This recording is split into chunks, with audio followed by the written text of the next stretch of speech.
কোরবানির এই প্রথা মানব জাতির আদি পিতা হযরতে আদম এবং হাওয়ার, আদি পিতা হযরতে আদম এবং মা হাওয়ার দুই সন্তান হাবিল কাবিলের মাধ্যমে পৃথিবীতে সূচনা ঘটেছিল কোরবানির। ব্যাপারটি ছিল এই, হযরতে আদম আলাইহিস সালাতু ওয়াস সালাম যখন জান্নাত থেকে দুনিয়ায় চলে আসেন, তিনি মোট 1000 বছর মতো হায়াত পান। কত? 1000 বছর হায়াত পান।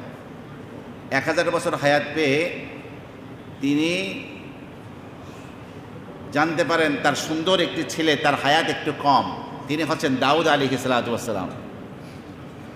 দাউদ আলাইহিস সালাতু ওয়াস সালামের হায়াত কম শুনে তিনি আল্লাহকে বললেন, আল্লাহ, আমার হায়াত থেকে 60 বছর তুমি দিয়ে দাও দাউদকে, আমার ছেলেকে। তা আদম আলাইহিস সালাতু ওয়াস সালাম মোটামুটি জানতে পেরেছিলেন যে 1000 বছর তার হায়াত। তো তিনি তো ভুলে গেছেন যে তিনি দাউদ আলাইহিস সালাতু ওয়াস সালামকে কী করছেন? 60 বছর দিয়ে দিছেন। তো মালাকুল মাউত যখন নাকি 60 বছর আগে হাজির, তখন বললেন, কি ব্যাপার, কী জন্য আসতেন? দেখা সাক্ষাৎ করতে আসছেন? কি না, দেখা সাক্ষাৎ করতে আসি নাই, নিতে আসছি আপনারে। বলছে, আমার হায়াত এখনও 60 বছর বাকি, এত আগে কেন? কয় কি না, আপনি তো আপনার সেই 1000 বছর হায়াত থেকে আপনার ছেলে দাউদ নবীকে, দাউদ আলাইহিস সালাতু ওয়াস সালামকে 60 বছর দিয়ে দিয়েছেন। কয় কি না, আমি দেই নাই, কারণ এ তো অনেক আগের কাহিনী, ভুলে গেছেন। মানুষ ভুলে যায়, এটা মানুষ অনেক কথা, আপনার হাজারো স্মৃতি পৃথিবীর আপনি ভুলে গেছেন। তো ছোটোবেলার স্মৃতি বেশি মনে থাকে, এর পরের কাহিনীগুলো আর মানুষের মনে থাকে না। যাই হোক আমার ভাইরা, আদম আলাইহিস সালাতু ওয়াস সালামের এই হায়াতের মধ্যে তাফসীরের কিতাবে আসছে মোট 20 জোড়ায় 40টি সন্তান হয়েছে আদম আলাইহিস সালাতু ওয়াস সালামের। কয়জন?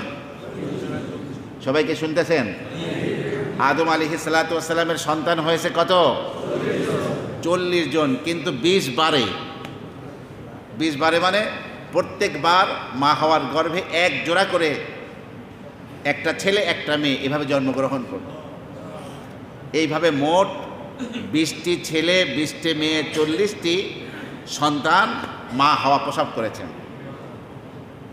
তো পৃথিবীতে আর কোনো মানুষ নাই, মানব সভ্যতা পৃথিবীতে বিস্তীর্ণ করতে হবে, ছড়িয়ে দিতে হবে।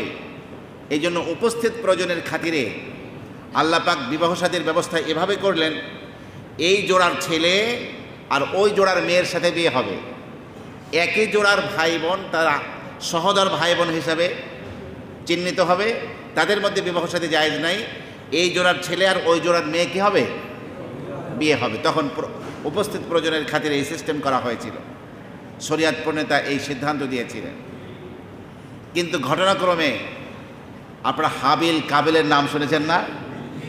কাবিল হলো বড় আর হাবিল হলো ছোট।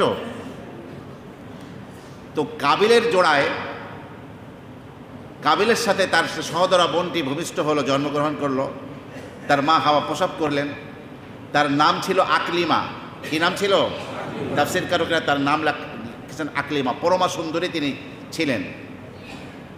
ঘটনাক্রমে হাবিলের সাথে জন্মগ্রহণ করা বোনটি তাফসীর কারকে তার নামও লিখেছেন লিউজা। এই জন্য অনেক মেয়ের নাম লিজা রাখে, লিজা। আসলে লিউজা, এই লিউজা অপেক্ষাকৃত আকলিমার চেয়ে সুন্দরী কম ছিল। যখন বিবাহ শাদীর বয়স উপনীত হলো, এখন বিবাহের ব্যাপারে হযরত আদম আলাইহিস সালাতু ওয়াস সালাম সিদ্ধান্ত দিলেন শরীয়তের বিধান অনুযায়ী যে হাবিল আকলিমাকে বিবাহ করবে আর কাবিল বিবাহ করবে লিউজাকে। আকলিমা আপনার কাবিল লিউজাকে কেন করবে? সে হাবিলের সহোদরা। এই সিদ্ধান্ত যখন দিলেন, শয়তান কিন্তু সেই জান্নাত থেকে আদম আলাইহিস সালাতু ওয়াস সালামের কারণে জান্নাত থেকে বিতাড়িত হয়েছে। এই জন্য শয়তান তো ঘোষণা দিয়ে আসছিল যে কিয়ামত পর্যন্ত আমি আদম সন্তানের রগরসায় ঢুকে তাদেরকে কি করব? সঠিক পথ থেকে বিচ্যুত করব, সঠিক পথ থেকে সরিয়ে দিব। তো শয়তান বুঝিয়ে দিল কাবিলকে, তোমার পরমা সুন্দরী বোনটি হাবিল বিয়ে করবে আর তার অপেক্ষাকৃত কম সুন্দরীকে তুমি বিয়ে করবা, তুমি বলো আমি এটা রাজি না।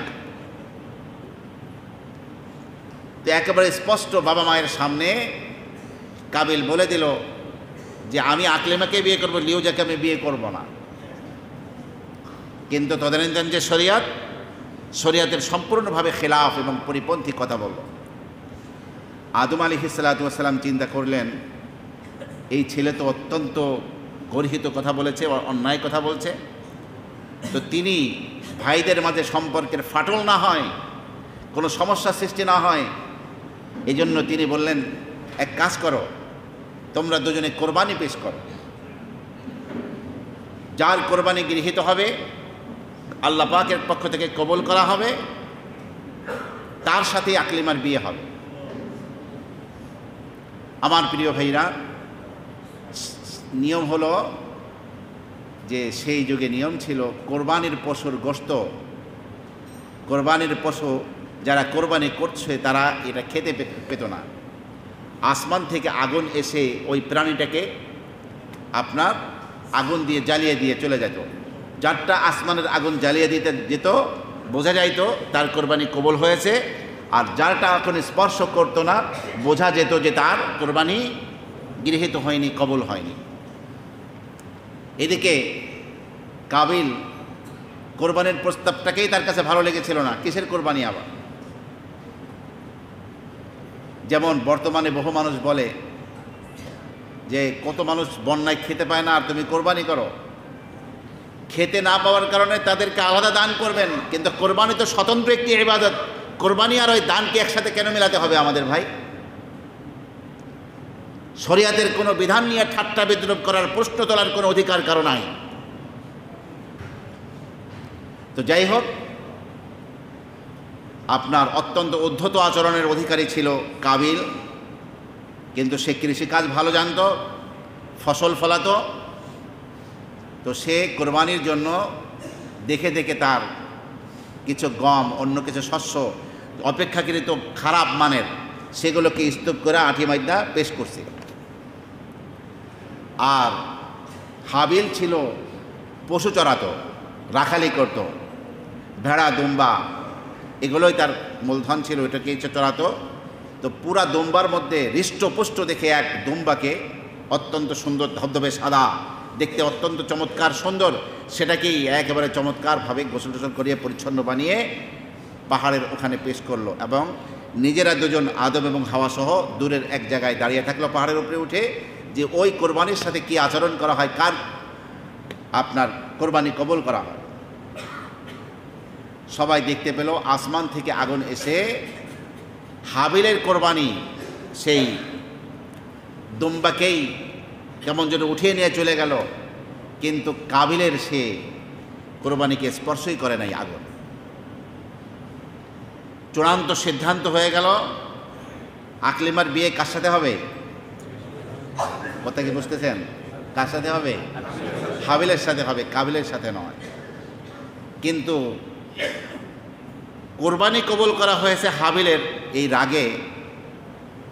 কাবিল হাবিলকে বলছে, ক্বালা লা আকতুলান্নাক, আল্লাহ পাক নিজেই বলেছেন, এই তোমাকে আমি অবশ্যই অবশ্যই হত্যা করব। এখন কোরবানি হাবিলের কবুল হওয়া, এটা কি হাবিলের কোনো দোষ না গুণ? কিন্তু এটাকেই হিংসাবশত ভাই কি বলল আমি তোমাকে হত্যা করব। তোমার কোরবানি কবুল কেন হলো? আমি তোমারে হত্যা করব। কিন্তু তাফসীরকাররা লিখছেন, হাবিল আর কাবিল এই দুই ভাই, তাদের জন্মের মধ্যে 5 বছরের পার্থক্য ছিল। কয় বছরের? তো হাবিল হলো 5 বছরের ছোট, কাবিল হলো 5 বছরের কি বড়। কিন্তু শারীরিকভাবে বড় ভাই কাবিলের চেয়ে হাবিলের শক্তি বেশি ছিল, চেহারাও সুন্দর ছিল। ভাই যখন হুমকি দিছে, তার তো শক্তি বেশি, সে তো বলতে পারতো যে আমারে হত্যা করে আসে দেখো না, কয়টা ধানে কয়টা চাল দেখাই দে মনে। তো হযরতে হাবিল বলেছেন, ক্বালা ইন্নামা ইয়াতাকাব্বালুল্লাহু মিনাল মুত্তাকিন, আল্লাহ তো কেবল মুত্তাকি পরহেজগার তাদের থেকেই কোরবানি কবুল করে থাকেন। আমি আল্লাহর ভয়ে বিনয়ের সাথে প্রকাশ করে কোরবানি দেওয়ার চেষ্টা করেছি, আল্লাহ কবুল করেছেন, এখানে আমার দোষ কোথায়? ঠিক আছে, লা ইন বাসাত্তা ইলাইয়া ইয়াদাকা লিতাকতুলানি মা আনা বিবাসিতি ইয়াদিয়া ইলাইকা লিয়াকতুলাক। কোরআনে কারীমের শব্দ সূরা মায়দা ৬ষ্ঠ পারার ১১ নম্বর পৃষ্ঠায় রয়েছে যে তুমি ভাই আমাকে হত্যার জন্য তোমার হাত যদি প্রসারিত করো, আমাকে হত্যার চেষ্টা করো, মা আনা বিবাসিতি ইয়াদিয়া ইলাইকা লিয়াকতুলাক, তোমাকে হত্যার জন্য আমার হাতকে প্রসারিত করব না, কারণ ইন্নী আখাফুল্লাহ রাব্বাল আলামিন, আমি বিশ্বজগতের প্রতিপালক আল্লাহকে আমি ভয় পাই। ইন্নী উরিদু আন তাবুআ বিইসমি ওয়া ইসমিকা ফাতাকুনা মিন আসহাবিন নার ওয়া যালিকা জাযাউল যালিমিন। তুমি যদি আমাকে হত্যা করো তাহলে আমি চাই এমন অবস্থা হবে তোমার, আমার গুনাহ তোমার গুনাহ নিয়ে কিয়ামতের দিন উঠবে, তুমি জাহান্নামে হয়ে যাবে আমাকে যদি তুমি হত্যা করো। তো কাবিল জানতো যে হাবিলের শক্তি বেশি, সে ইচ্ছে করলে তার হামলাকে প্রতিহত করতে পারে, কিন্তু সে না করে আত্মসমর্পণ করেছে। এই জন্য তাকে উচিত ছিল তাকে ছেড়ে দেওয়া। কিন্তু মানুষের যে নফস, শয়তান যে নফসের মধ্যে ঢুকে মানুষকে অন্যায় কাজের জন্য প্ররোচিত করে, সেই নফস কি বলল? কোরআন বলছে ফাতাওয়াত লাহু নাফসুহু কাতলা আখিহি ফাকাতালা। তার নফস, তার প্রবৃত্তি তাকে ভাইকে হত্যা করার জন্য উৎসাহিত করলো, ফাকাতালাহু, সে তাকে হত্যা করলো। কিভাবে হত্যা করেছে? কোরআন শুধু বলছে হত্যা করে ফেলেছে। তাফসীর কারকরা বলছেন যে মেষ চড়াতে চড়াতে ক্লান্ত শ্রান্ত হয়ে আপনার বর্তমান যে সিরিয়ার রাজধানী দামেস্কের পূর্ব প্রান্তের একটা একটু উঁচু ভূমি, ছোটোখাটো টিলা বলা যায়, সেখানে একটা পাথরকে মাথায় দিয়ে হাবিল বিশ্রাম নিচ্ছিল। ঠিক এই টাইমে কাবিল এসে আরেকটি অত্যন্ত শক্ত পাথর এনে ভাইয়ের মাথায় ছেঁচা দিয়েছে, মাথা ফেটে আপনার হাবিল মৃত্যুবরণ করেছে। নিজ হাতে ভাইকে হত্যা করার পরে এখন সে কিন্তু লজ্জিত হচ্ছে, কিন্তু এখন তো লজ্জিত হয়ে লাভ নাই, এখন তো যা করার তা তো করে ফেলেছে, ভাইকে হত্যা করার ব্যাপারটি করে ফেলেছে। এখন এই প্রথম পৃথিবীতে কোনো মানুষ মৃত্যুবরণ করলো, মৃত্যুবরণ করলে কিভাবে পরবর্তী কার্যক্রম, দাফন কফন কি করে হতে পারে, কি করা হয়, এগুলোর কিছুই জানে না কাবিল। সে তখন ভাইয়ের লাশকে বহন করে এদিক সেদিক ছোটাছুটি করছে, কোনো রকমের খুঁজে পাচ্ছে না কি করতে হবে তাকে এখন। তো আল্লাহ তাআলা বলেন ফাবাআসাল্লাহু গুরাবান ইয়াবহাতু ফিল আরদ, আল্লাহ পাক এক জোড়া কাক পাঠিয়ে দিলেন, যে কাক একটা অপরটায় লড়াই করতে করতে আর একটা কাককে জোরে আঘাত করলে সেই একটা কাক মারা গেছে।